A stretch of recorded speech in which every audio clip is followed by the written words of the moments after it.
வணக்கம். ஔவையார் பாட்டி எழுதிய ஆத்திச்சூடி 65வது பாடல். நன்மை கடைப்பிடி.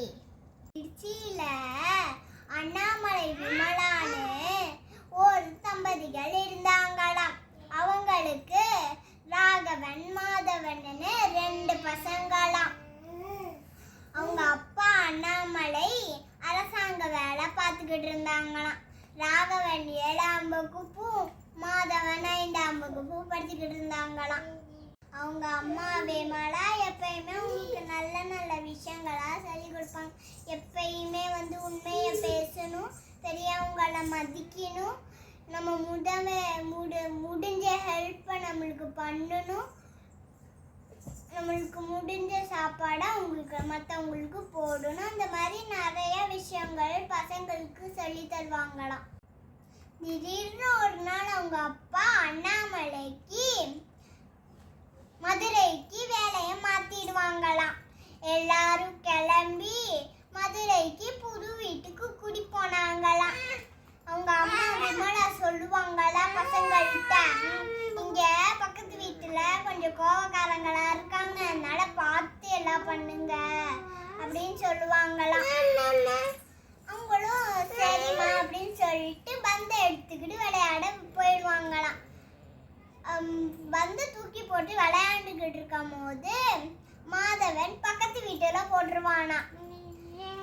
மாதவன் ரொம்ப பயந்தே போயிடுவாங்களாம்.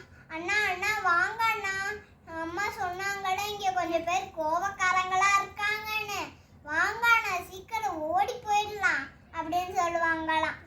ஆனா ராகவன் அண்ணா சொல்லுவாங்களாம், அம்மா சொல்லியிருக்காங்கல்ல, நம்ம உண்மையை சொல்லணும்னு சொல்லியிருக்காங்கல்ல, நம்ம போய் கேட்டு பார்ப்போம் வா அப்படின்னு சொல்லுவாங்களாம்.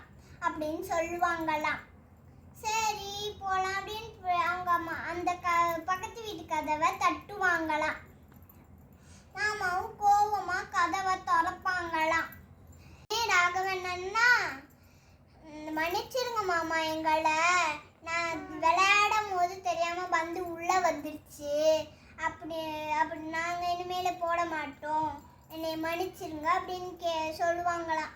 உடனே மாமா சிரிச்சுக்கிட்டே, நல்ல பிள்ளையா இருக்கீங்க, நல்ல பசங்களா இருக்கீங்களே, இனிமேலே பார்த்து விளையாடுங்க அப்படின்னு சொல்லிட்டு பந்தை கொடுத்துருவாங்களாம். நன்றி மாமா அப்படின்னு சொல்லிட்டு அவங்க விளையாட போயிடுவாங்களாம். மதுரையில அவங்க 2 பேருமே புது பள்ளிக்கூடத்துல சேர்ந்தாங்களாம். அவங்க 2 பேருமே மற்ற பசங்கள் எல்லார்கிட்டையுமே நல்ல நண்பரா ஆயிட்டாங்களாம். நாள் மாதவன் வகுப்புல எல்லாருமே பேசி சிரிச்சுக்கிட்டு இருப்பாங்களாம். சத்தமா சிரிப்பாங்களாம், சத்தமா பேசிக்கிட்டு சிரிச்சுக்கிட்டு இருப்பாங்களாம். ஆசிரியர் வந்த உடனே எல்லாருமே அமைதியாயிடுவாங்களாம். மாதவன் மட்டும் ஆசிரியர் வரத பார்க்காம சிரிச்சுக்கிட்டே இருப்பானா. ஆசிரியர் உள்ள வந்த உடனே, யார் அது, யார் சிரிக்கிறீங்க, உண்மையை சொல்லுங்க அப்படின்னு கோவமா சொல்லுவாங்களாம். உடனே மாதவன் எந்திரிச்சு, என்னைய மன்னிச்சிருங்க ஐயா, நான் நீங்க வரத பார்க்காம நான் தெரியாம சிரிச்சுட்டே இருந்தேன், என்னை மன்னிச்சிருங்க அப்படின்னு சொல்லிடுவாங்க. உடனே ஆசிரியர் சிரிச்சுக்கிட்டே, சரி சரி சரி, வகுப்புல மேல அமைதியா இருக்கணும், உட்காரு அப்படின்னு சொல்லுவாங்களாம். உட்காந்துருவாங்களாம். மாதவன் உட்கார்ந்தோடனே பக்கத்துல இருக்கிற பையன் கேட்பானா, ஏன் எந்திரிச்சு சொன்ன, இல்லைன்னா உன்னையவே தான் ஆசிரியர் திட்டிக்கிட்டே இருப்பாரு அப்படின்னு சொன்னாங்க. உடனே அப்படின்னு சொல்லுவாங்கன்னா, உடனே மாதவன் சொல்லுவாங்களாம், இல்ல என் அம்மா வந்து எப்பயுமே உண்மையை சொல்லணும், எந்த தப்பு செஞ்சாலும் ஒத்துக்கணும்னு சொல்லியிருக்காங்க, அதனாலதான் எந்திரிச்சு சொன்னேன் அப்படின்னு சொல்லுவாங்களாம். பள்ளிக்கூடத்துலேருந்து வீட்டுக்கு வந்து உங்க அம்மா அப்பாட்ட பள்ளிக்கூடத்துல நடந்த விஷயம் எல்லாமே சொல்லுவாங்களாம். அவங்க அம்மா அப்பா ஆச்சரியப்பட்டு பெருமைப்படுவாங்களாம்.